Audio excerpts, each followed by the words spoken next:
Welcome to Sapience Learning, your gateway to book summaries.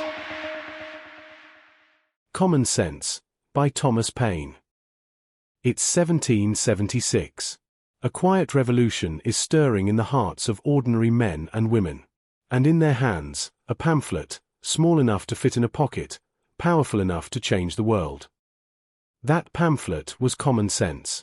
Written by Thomas Paine, it wasn't just words on paper, it was a spark that helped ignite the American Revolution. Through reason, metaphor, and courage, Paine showed that freedom wasn't madness, it was, quite literally, common sense. Favorite quote from the author: "Time makes more converts than reason."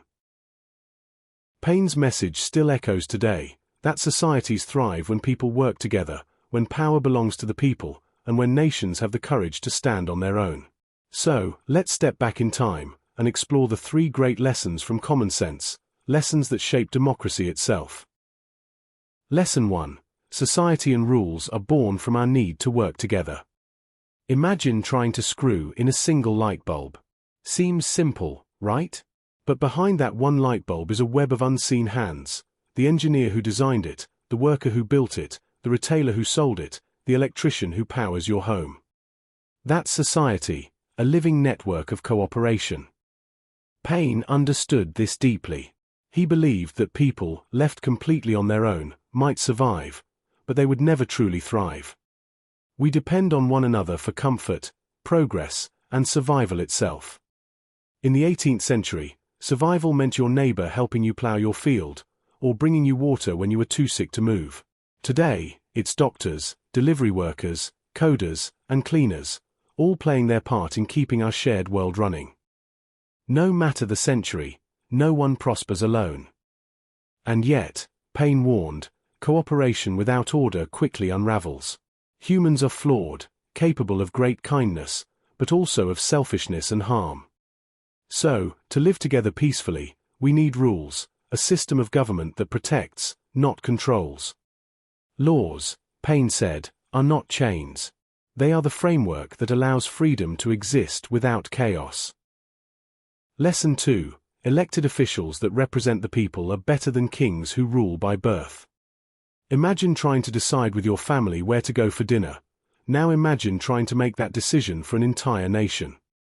That's why Paine argued for representation, people choosing others to speak and act on their behalf. He saw monarchy, rule by kings and queens, as a relic of superstition. A system that elevated one family above all others, not by merit, but by blood. And he asked a piercing question. If all men are created equal, how can one man be born to rule the rest? He had a point. History is full of monarchs who were mad, cruel, or simply incompetent, and yet their word was law. Paine saw the danger in that. A society led by inheritance, he said, is like a ship with a captain chosen by birthright, not by skill. Instead, he imagined something radical for its time. A nation governed by the consent of the people. Where leaders earn trust through action, not ancestry. Where citizens can vote, replace, and renew their representatives, ensuring that power always serves the people, never the other way around. Lesson 3. America had to separate from Britain, just as a teenager must one day leave home. Picture a young person standing at the doorway, suitcase in hand. Their parents watching from behind, torn between love and fear. It's time to leave home, not out of anger, but necessity. That, Paine said, was America in 1776. For too long, Britain had treated its colony like a child, controlling trade, imposing taxes, making laws from across the sea. But the colonies had grown strong, capable, and ready to stand on their own.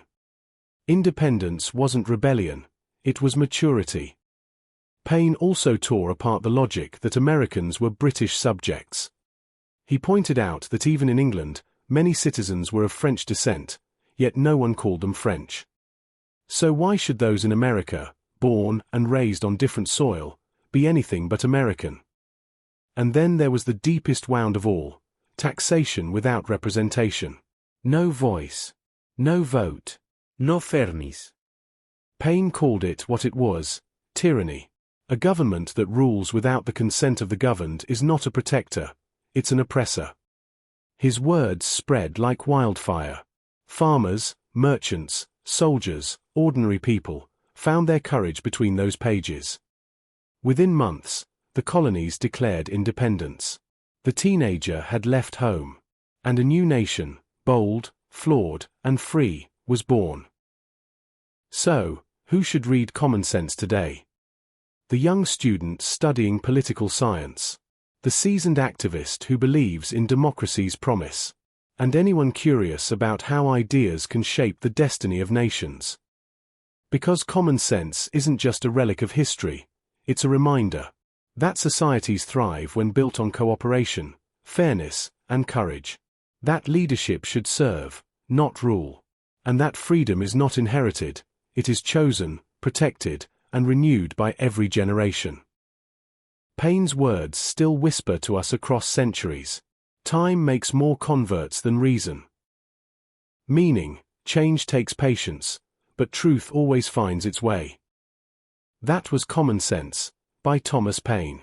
A voice from the past reminding us that the pursuit of liberty, equality, and justice will always be the most common and most powerful sense of all. We hope this book summary brought you joy and moments of reflection. Happy learning from Team Sapiens.